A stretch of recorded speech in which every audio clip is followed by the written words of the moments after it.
I'm a loser. Let me explain. I'm part of the track team at my high school, and earlier this year, we had a competition. A bit of backstory. Participation in athletic period is a requirement, either a team sport or PE, and I lacked coordination necessary for basketball, volleyball, soccer, or swimming. So I joined track. What's easier than running, right? The story goes that my coach forced me to participate in a meet, which was something I couldn't back out of without impacting my GPA. But still, I was very nervous because I'm also a terrible runner. I had horrific times, and I truly hate to compete. The day before, during our final practice, I was so scared of public embarrassment that I didn't even try, even while practicing. I was so petrified of finishing behind my teammates that I decided to quit the race. My fear of failure paralyzed me. I remember standing there, right behind the starting line, my heart racing, my knees weak, and a heavy feeling of helplessness in my chest. As I walked towards the finish line, already giving up before I started, I remember feeling horrible about myself. I was ashamed for not being able to conquer my emotions and keep going. Fear clouded my judgment, slowly transforming determination into desperation. That day when I went home, I remember jumping in the shower, attempting to slip and break my foot. I was desperately trying not to show up the next day. It's incredible to think I would have rather broken my foot than participate in a friendly competition. I'm not even sure why. Was it the idea of competing, of comparing my skills to everybody else's? What if I didn't like what I found? After a while, however, my anxiety calmed down. By confronting these questions, I slowly came to realize that even in the worst case scenario, it might be bad for a time, but ultimately, I'd be okay. I would get over it. I could always train harder for next time. Nobody was looking so critically at me as I was at myself. I needed to stop judging myself, learn how not to take life so seriously, swallow my pride, and get over my ego. So why didn't I? Fear plays an important role in the human brain and body. According to NYU neuroscientist Joseph Lado, fear is the most understood emotion, as it has visible physiological effects on humans. We know it to be among the most significant instinctual responses because it helps us survive in times of danger. Fear is essential to human survival. It protects us from threats through unconscious behavior that our brain learns to associate with stimuli, like heights, snakes, or a house that's on fire. When our brain detects a threat to our personal well-being or happiness, it determines an appropriate response, either fight or flight. The first meaning we will lean into formative discomfort and find a solution to the problem, and the latter, to avoid the problem completely. Friendly track competitions may not evoke fear for survival, although they are tied to different feelings of stress and nervousness.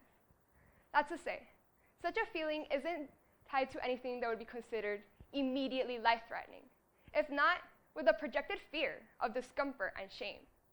These feelings left unfazed can even trigger crippling anxiety, as I learned just before the track meet. The reason why we fear things that pose little threat to our lives essentially comes down to understanding the difference between a serious threat as opposed to something that's potentially harmful. According to National Geographic, you have a 1 in 63 chance of dying from the flu. On the other hand, the chances of getting killed by a shark are much lower by comparison. Most of us have been sick with the flu and don't give it much importance. Sharks have a reputation of being a lot scarier. Hollywood has made millions capitalizing off an unfounded fear of sharks. How many movies have you seen made about the flu? And statistically speaking, the flu kills more people, and generally, more people are susceptible to it. So logically, that is what should be scary to us. Yet it's not what we necessarily see reflected in society. Fear can control our decisions if we let it. But what if instead we chose to actively face our fear, stress, and anxiety? What if we were to work towards becoming familiar with and accepting things that, make us nervous or uncomfortable. The result could be that we would overcome feelings that otherwise dominate us. How can we fear failure if we all go through it? Haven't you failed a test? Gone through a breakup? Underperformed in an activity you knew you'd do well in? Or been publicly embarrassed? The mere thought of failure can make people really uneasy, myself included. But this just complicates our response. Nobody enjoys having their dreams wrecked or seeing themselves hit rock bottom after facing rejection or defeat. Many people fear failure because it can be a truly demoralizing experience. It's damaging to our egos and our precious self-image.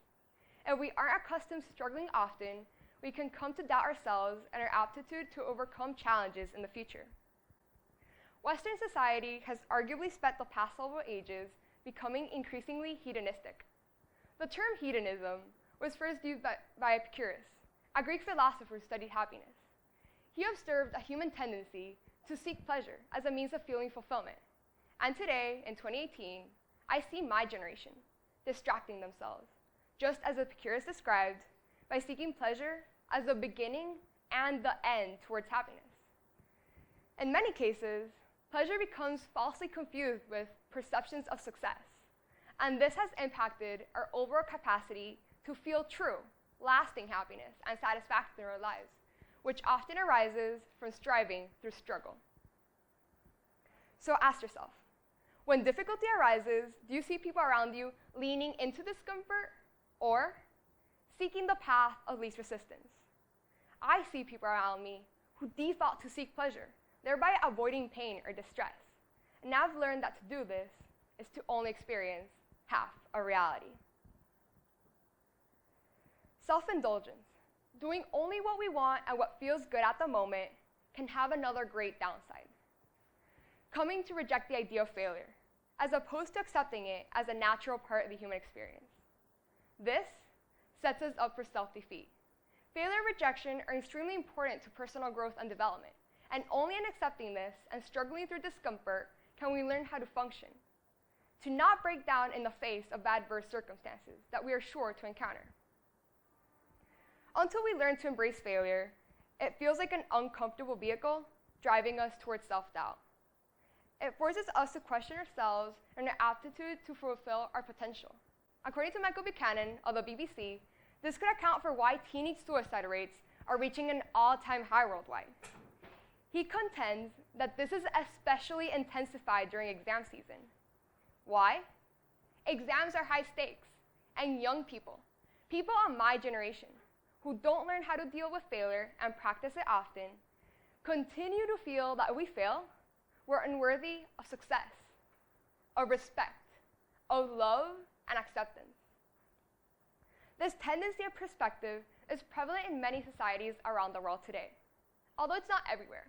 It wasn't always this way. Ancient Greece is arguably the origin of our Western civilization. It has provided us with modern political ideologies, among other essential practices that are still used today. Although we evolved from it, we did not maintain their outlook on defeat. The ancient Greeks were great at accepting failure. They saw it as something we're all universally impacted by. In the 6th century BCE, tragedies were a common theme in theater and mythology. Plays were popularized forms of entertainment that often featured tragic heroes like Prometheus, a titan who stole fire from the gods and gave it to humans. As legend has it, he's the mythological cause of civilization and human advancement. Yet, because he defies the gods, he was sentenced to eternal torture. His punishment? To be chained to a rock where an eagle can feed on his liver every single day. Being a titan and immortal, Prometheus is incapable of dying, and his liver fully regenerated itself before it was devoured all over again. Sisyphus is a second example the Greeks drew from to glorify failure. He was condemned by the gods to roll an immense boulder up a mountain for eternity. As soon as he would reach the peak, the rock would roll back down in an act of utmost futility. His response? To start all over again. Such tragic heroes as Sisyphus and Prometheus serve as embodiments of the human experience. Our otherwise unavoidable human catastrophe. Although they faced terrible difficulties, their stories have remained idealized, even today. They remind us that bad things happen to people indiscriminately, and to fear failure and defeat is wasted energy. It's foolish. Aristotle proclaimed that a tragedy results from a chain of unfortunate events, not due to the abilities or inabilities of its characters. Tragic playwrights help the public understand that failure does not impact a person's worth or dictate the whole story. Instead, it merely demonstrates a piece of it. What we choose to do in response will ultimately define who we are meant to become. But is it really a wonder that this legacy hasn't remained intact? Compare the stories of Prometheus and Sisyphus as role models with today's tabloids and newspaper headlines. There's a tendency in today's media to criticize individuals severely for their mistakes, with seemingly insignificant errors presented shamefully, rather than to engender empathy. The flip side of a tragedy is a comedy, and the Greeks used this genre with satire to make fun of government and relevant current events, many of which illustrated serious life matters in a lighthearted way. Such works presented the alternate perspective, teaching that tragedies and misfortune add a richness to life. These comedies and political critiques showed the audience to learn that in every situation, there is an opportunity to bounce back. Our modern-day tragedy is that many avoid discomfort that serves as an integral part of development and self-actualization. I doubt that this is because we're less capable or less driven. I believe we want to succeed, but not all of us have the tools to do so. Few of my peers will take risks to get where they want to be. Avoidance becomes pattern, and we eventually become frozen, or worse, so entrenched in our own complacency that we avoid handling difficult situations altogether. Training to climb Mount Everest, for example, would take a lot of work, and only a little over half of all those who set out to climb it will actually reach the summit. Nevertheless, staying at home, on your couch, eating pizza, will never be nearly as gratifying as the journey up, or else no one would attempt it in the first place. We all do, or don't do things, in order to avoid pain, and because we're attached to pleasure. These motivating factors make up a substantial portion of our daily interactions and choices. Fear of failure is not well-founded. Even in the worst-case scenarios, we can and should persevere through moments of vulnerability and weakness and try to improve. The saying goes, it's not whether you get knocked down, it's a choice to get back up that counts. Successful people see failure as a means for self-improvement, understanding that if at first they don't succeed, they can just try again. It is a matter not of intelligence or skill, but of determination. Determined people understand that hard work pays off, and there are many things that we can sacrifice to get what we want and need to succeed. But what about circumstances we're unable to control, which, no matter what we do or how hard we try, we still fail? Maybe we can't change the outcome, but can't we change our response? Instead of feeling utter devastation and self-doubt in the face of failure, couldn't we choose to view it as something positive, as an opportunity? Ask yourself, how many times are you willing to fail in pursuit of your goals? How ready are you to keep trying despite the chances that you will fail all over again? You might be wondering, what can be done to change this detrimental outlook in ourselves and in our society? How do we encourage generations that have previously feared failure to embrace and recover from their losses? First, believe in the power of you. Failure is usually only temporary, so don't stop believing in yourself. This is essential because it shows us when faced, our shortcomings ultimately serve to improve our skills, self-efficacy, and self-concept if we persevere to overcome challenges. Second, accept that you will fail, and choose to fail often. Empathize with yourself and with others as you persevere through failure. The alternative is to reject this notion, which in turn rejects part of ourselves and the natural human experience. It's far more empowering to trust that we fail. We can just try again. Third, seek opportunities to confront your fear, stress, and anxiety. Change your outlook about them so that they're seen as opportunities for growth.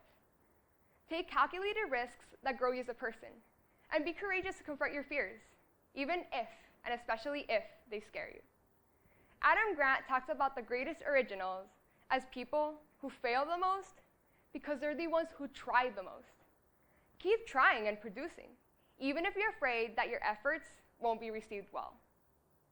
Fourth, redefine success so that it encapsulates the entirety of the human experience. In the end, short-term failure will lead to long-term success because life is, after all, a marathon, not a sprint. If we get stuck in the here and now, we ignore the big picture. So back to my story. I went to the track competition despite the terror I felt. I grit my teeth and I ran what I needed to run. That day, I ended up enlisting in competitions I hadn't trained for, like long jump and shot put. Even if I didn't know it at the time, I am proud of getting over my fear. And wouldn't you know, I came in first place to every single competition. Just kidding. I placed last, as expected. But I now recognize the importance of not backing down from challenges. My previous refusal to face adverse circumstances could have become habitual if I continued to evade problems by running away from them, which is coincidental when your so-called problem involves avoiding actual running. Had I chosen to stay at home that day, had I successfully broken my foot, I would have given up on the race. But more importantly, I would have given up on myself. Taking risks and confronting my fears started me down a path of self-reflection that allowed me to engage with myself and my life in a much healthier way. Today, I wouldn't so much as think about causing injury to myself to get out of an uncomfortable situation or commitment, like say, giving a TEDx talk. Instead of shying away from discomfort, I actively seek opportunities that will challenge me, and I accept that I alone can decide whether the drama of a particular experience will become the comedy I can laugh at or the tragedy that defines me. So I choose to feel good about my failure, and I encourage you to do the same. So yes, I am a loser, but I'm happy knowing that no number of losses will ever define me.